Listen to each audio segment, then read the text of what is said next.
Aqui não tem roteiro, só histórias reais. Você está ouvindo Histórias do Consultório.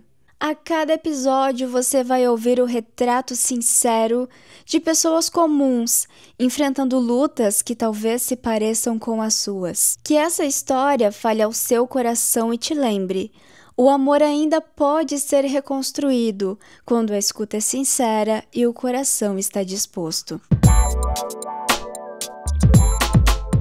Meu nome é Victoria Busque e está começando agora o podcast Casamento em Pauta. Ela não ia à casa da sogra fazia anos, 4 para ser exata.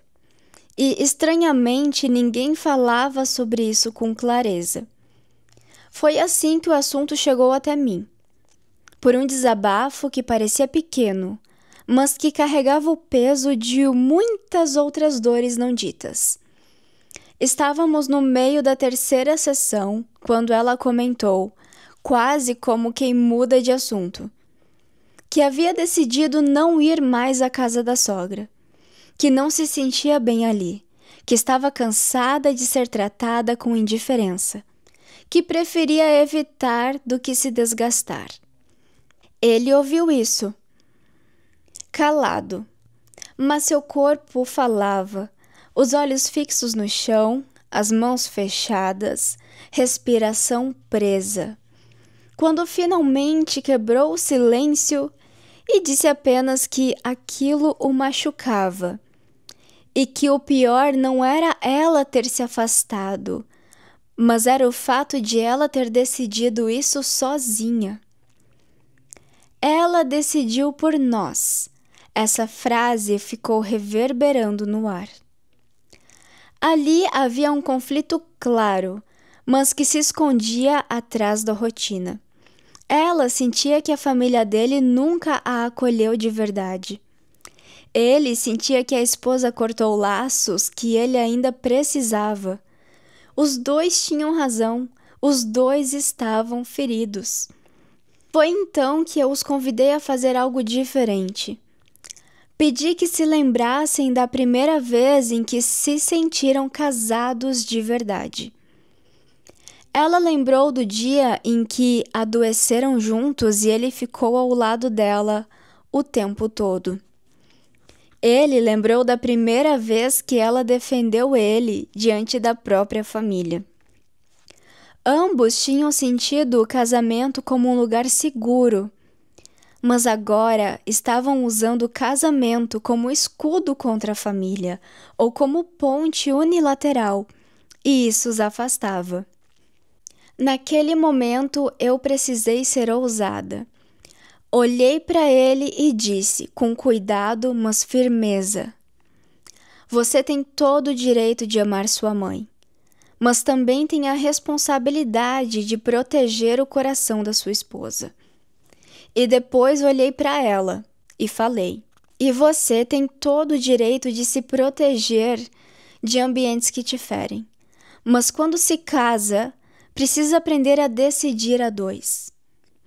Eles se calaram, mas foi um silêncio diferente, denso, reflexivo, como quem vê finalmente a ferida, mas também enxerga um curativo possível.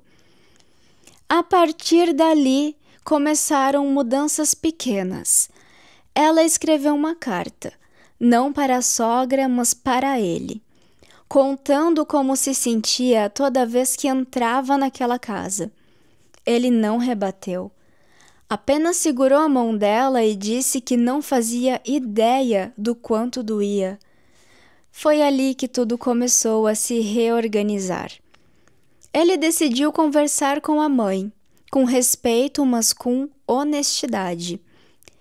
Disse que, se ela quisesse estar presente na vida do neto, precisava reaprender a respeitar a nora. E ela, por sua vez, decidiu que daria uma chance, não para a sogra, mas para o marido, porque percebeu que o coração dele estava no meio, e não contra ela. Hoje, eles ainda têm limites claros. Ela não finge que está tudo bem, mas já não precisa fugir.